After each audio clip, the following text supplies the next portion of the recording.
First step on mine is to remove this plastic cover, which there's a few of the bolts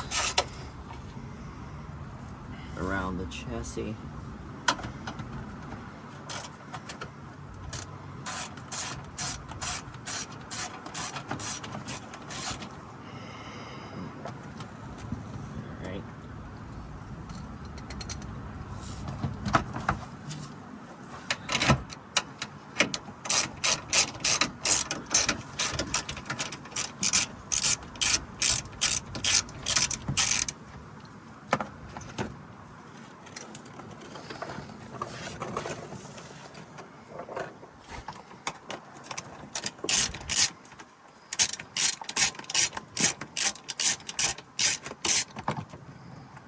Alright,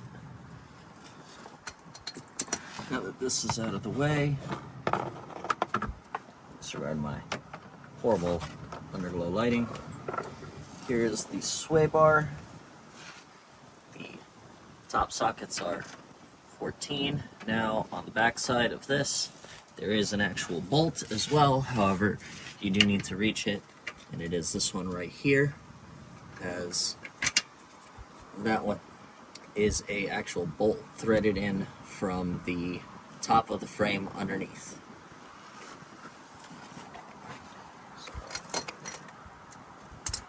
Let me use these.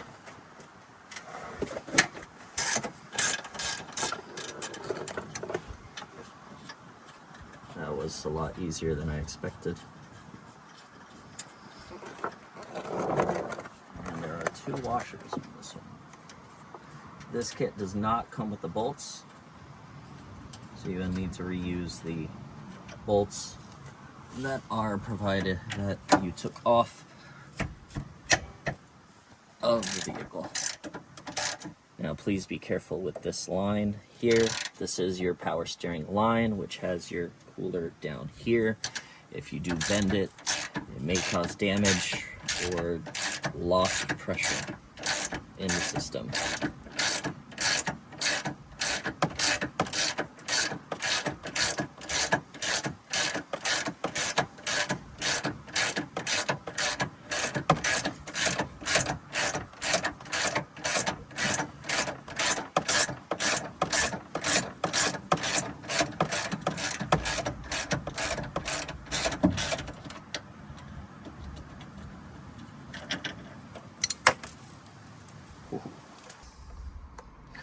Alright, so this inner piece is a 14, as well as up here. They do not change in size.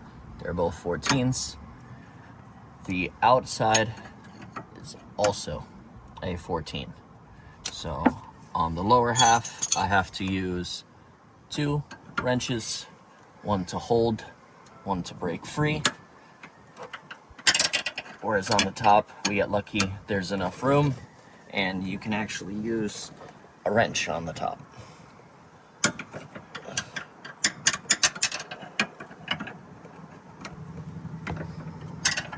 There we go. Now that it's broken, you can swap sides to easily wrench away.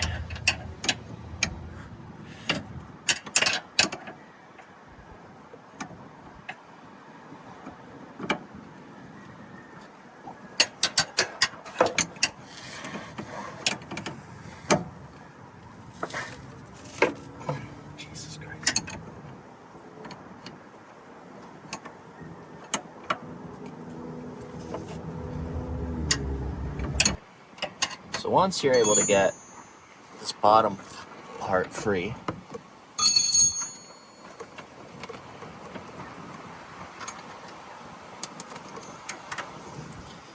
gotta break the top free, which again is a 14 millimeter on the inside. Looks like this one was already loose, which would explain a lot of clunking noises. Oh, it was still tight.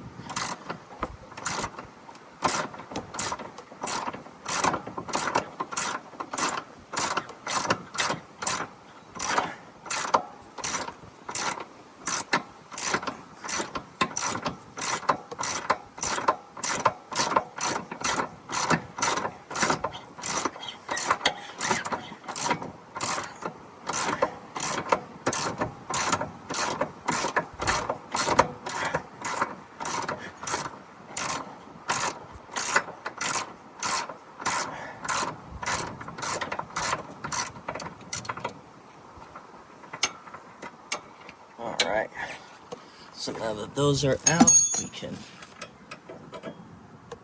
remove the link. And as you can see, you do not need to remove the sway bar to be able to remove the link. All right, so we were able to get out the sway bar. And as you can see, the blue one is the new upgraded Cusco one. Now, when this is mounted inside of the frame of the car, this is the old bushing, you can see where they were, so they would sit like this. So in the vehicle, these will be towards the back. This sits towards the front. This bracket sits like this. So this part is the part that's hidden up against the frame. This is the actual nut that sits underneath, and you actually have to go above what is the tension rod on the vehicle. There's going to be a bolt directly above. That is not the one. It's actually the one that's hidden at an angle. So don't loosen the top one. You'll loosen something you don't want to loosen up. So this will be loosened, and then this is the actual bolt that you saw on the top, on the front. So now all I have to do is just transfer. You will be reusing these older pieces, but the kit does give you a brand new bushing, which you will be able to kind of find the spot for it and be able to put them on, and then the sway bar links will connect. Now, when I took them off, this washer bolt style was actually connected to the sway bar link, and this double nut style was actually on the vehicle. So when you go to place this in, you do have to make sure that the angle is downward. If not, you will hit it against the pan.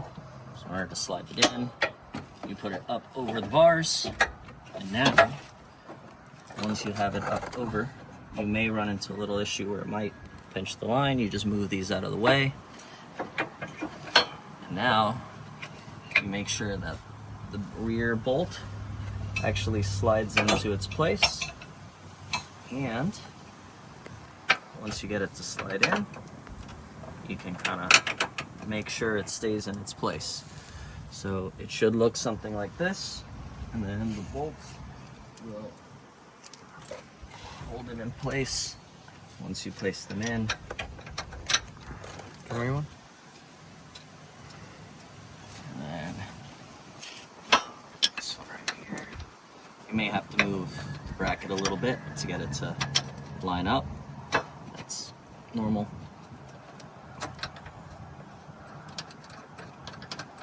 So these should thread in, and then these, as I said, go under and above the actual tension rod.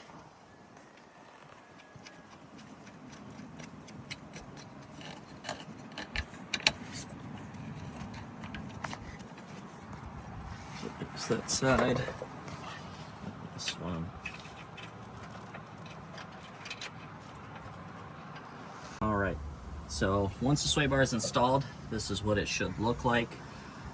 However, for me, unfortunately, my passenger side sway bar does not want to come off the vehicle. So for now, I got the driver's side placed on. It is all connected and tightened down. I'm going to reinstall this lower cover, and I have to bring the vehicle down. I will be taking off that tire, and I'm going to have to unfortunately cut the old sway bar link off so I can actually replace that one. So I will show you guys how I replaced it and how I mounted it on that side once I get that off. All right, so like mentioned before, the driver's side let go in terms of the sway bar link. Unfortunately, this passenger side, the lower half has let go. The upper half, which is here and attached to the vehicle, has unfortunately not let go. So it seems to have happened is that this inner bolt is no longer securely attached to these threads. So when I spin this end, the threads and this outer end spin, while this inner one does not grip. So it won't let it unthread anymore. So unfortunately, I've had to resort to cutting the bolt off. I unfortunately won't be able to show you what that looks like single-handedly. However, this will be placed in here, and I will slowly attempt to cut this outer piece off until it finally gives way, allowing the back end of the sway bar link to fall out. I decided not to lift the vehicle as I have clean access through here. The other advantage to not lifting the vehicle is that when I attempt to connect the sway bar link, it will just clip in as the vehicle is level. If the vehicle was lifted, this arm would not line up with the sway bar link connection point, as this suspension would be extended downward, and unfortunately by hand I will not have enough force to bend this sway bar to be able to put in the piece.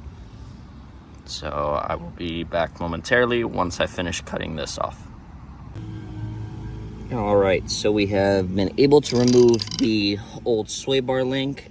I did end up using a pair of vice grips to just hold the top nut until I was able to cut through it gently. With that, no damage was done to the sway bar bracket that connects directly to the shock absorber. So now we can go ahead and install the new one. Remember, this washer end was actually down towards the sway bar link, and then the top was the one that was used to connect to the suspension.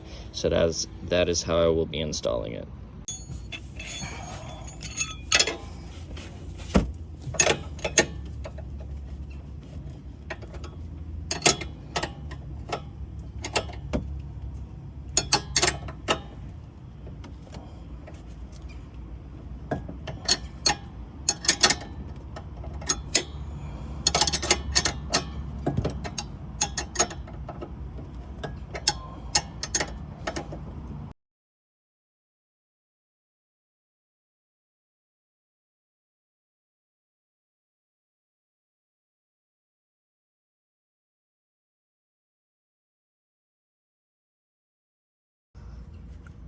All right, now that has been securely tightened, the sway bar link has now been installed, as well as the sway bar itself. As a reminder, please do tighten these very securely. If they do not, they will move up and down, cause a lot of clunking and banging, sound like another part is broken when it could just be your sway bar end link that's broken. So these are now installed, and the entire bar is now hidden under that plastic, just as it from factory, all the way to the link on this side. And that is how you install the front sway bar with brand new sway bar links.